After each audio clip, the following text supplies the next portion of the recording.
चलो, तो आज नया लेक्चर स्टार्ट करते हैं रेडियो एक्टिविटी। ठीक है, पिछले लेक्चर में हमने पॉलीमर के बारे में पढ़ा था, तो उम्मीद है आपको लेक्चर सारे समझ में आए होंगे और वीडियो भी पसंद आई होगी। ठीक है, तो अगर आपको वीडियोस अच्छी लगती है तो आप ज़्यादा से ज़्यादा शेयर करें अपने दोस्तों के साथ। ठीक है, तो रेडियो एक्टिविटी स्टार्ट करते हैं। रेडियो एक्टिविटी हिंदी में इसको बोला जाता है रेडियो सक्रियता। ठीक है, हिंदी में मैं आपको बार बार साथ के साथ रिपीट कर रहा हूँ। ठीक है, तो चीजों को साथ के साथ समझते जाना है आपको।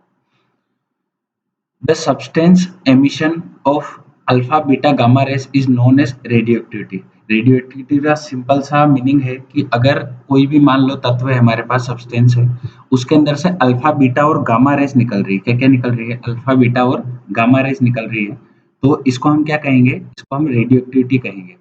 और जिस सब्सटेंस से वो निकल रही है उसे हम रेडियोएक्टिविटी सब्सटेंस कहेंगे, उसे रेडियो सक्रिय तत्व कहेंगे। ठीक है, सिंपल सी बात है। मान लो ये कोई भी एक हमने तत्व लिया है। ठीक है, ये इसका नाभिक हो गया। ठीक है, इस नाभिक ये नाभिक क्या होता है? ये अनस्टेबल होता है। अगर ये जो तत्व है ये रेडियो सक्रिय है तो इसका नाभिक अनस्टेबल होता है।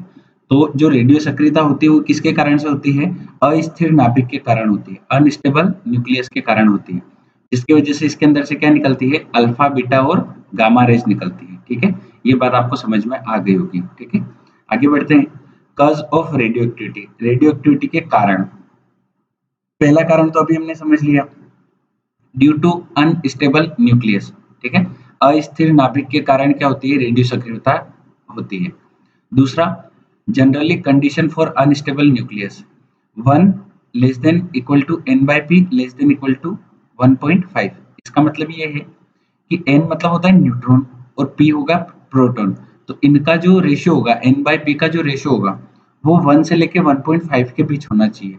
तभी वो जो भी एलिमेंट होगा उसको हम क्या बोलेंगे कि ये रेडियो सक्रिय तत्व है। ठीक है, जैसे मान लो हमने कोई भी रेडियो सक्रिय तत्व ले लिया, तो अगर हमें पता करना है कि रेडियो सक्रिय तत्व है या नहीं है, ठीक है, किसी भी तत्व का अगर हमें पता लगाना है तो हम कैसे पता लगा सकते हैं? उसके न्यूट्रॉनों की संख्या निकालेंगे और उसके प्रोटॉनों की संख्या निकालेंगे।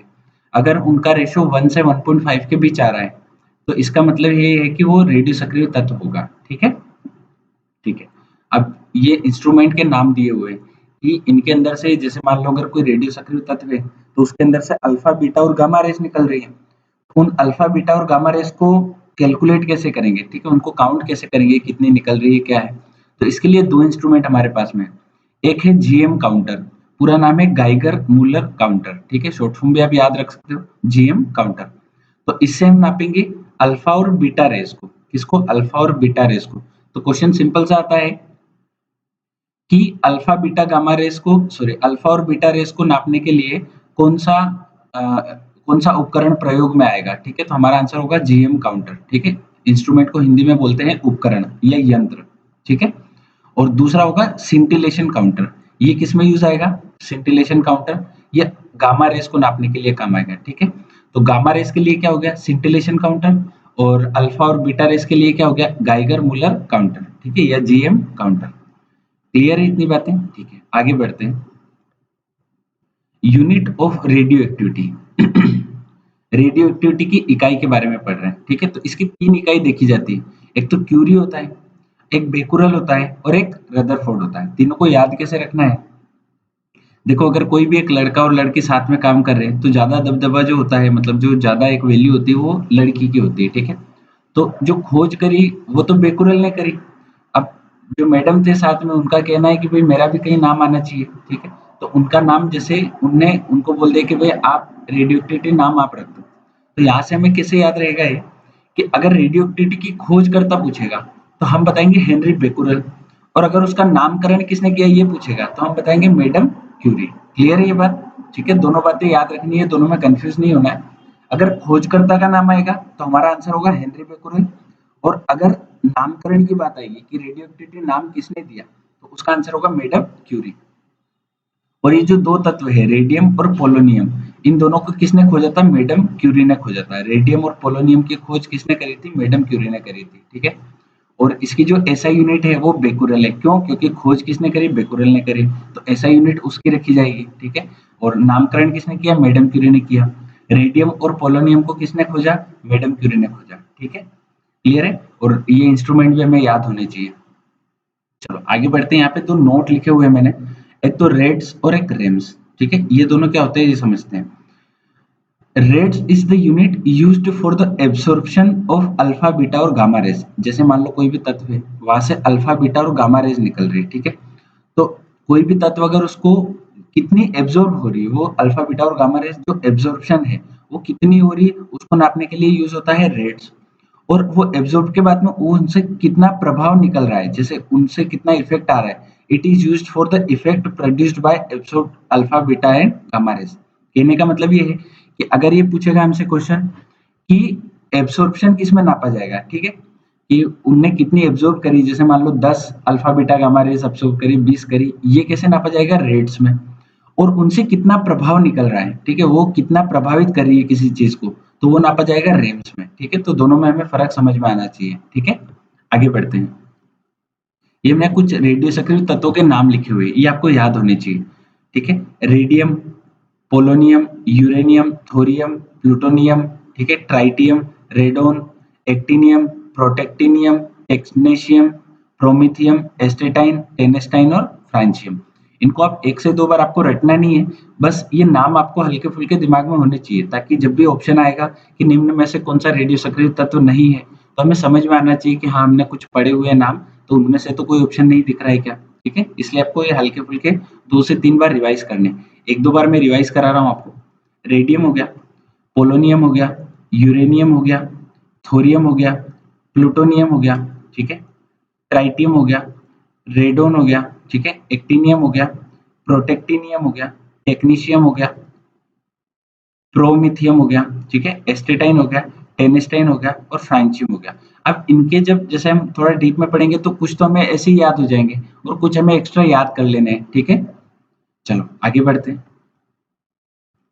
Main points about radioactive element, ठीक है? इनकी खासियत यहाँ पे लिखी हुई है। जेड मतलब होता है परमाणु क्रमांक, एटॉमिक नंबर को बोलते हैं हम जेड।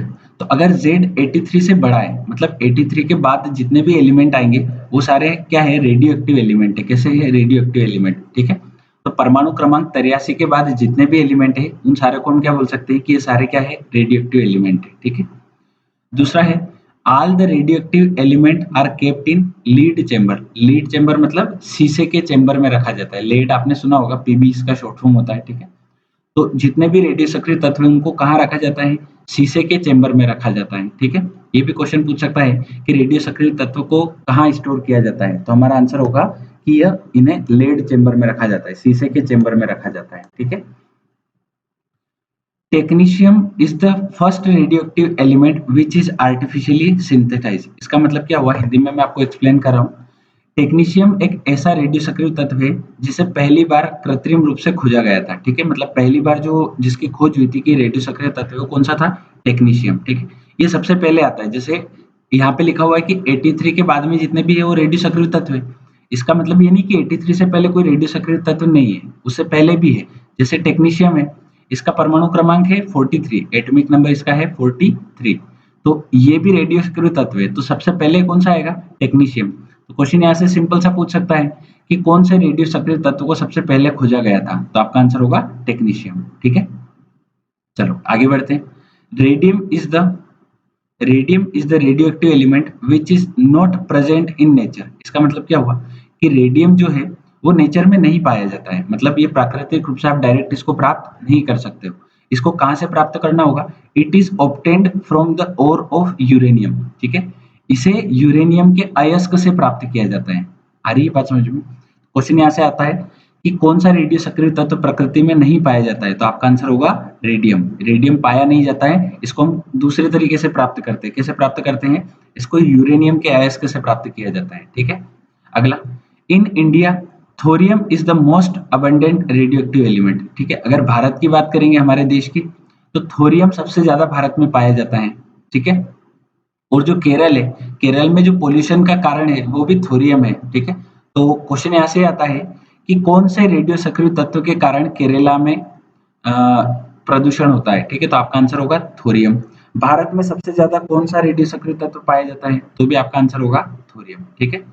थोरियम के अयस्क को याद रखना है। थोरियम का अयस्क है मोनेजाइट। कौन सा अयस्क है? मोनेजाइट, ठीक है? तो थोरियम का अयस्क सीधा सीधा पूछा जाता है, बहुत बार एग्जाम में पूछा गया है। थोरियम का अयस्क क्या है? मोनेजाइट, ठीक है। अगला मेटल ऑफ होप, ये तो आपको याद भी होगा, बहुत बार आपने पढ़ा होगा। जो आशा की धातु है, हिंदी में बोलते हैं आशा की धातु, ये कहा जाता है यूरेनियम को।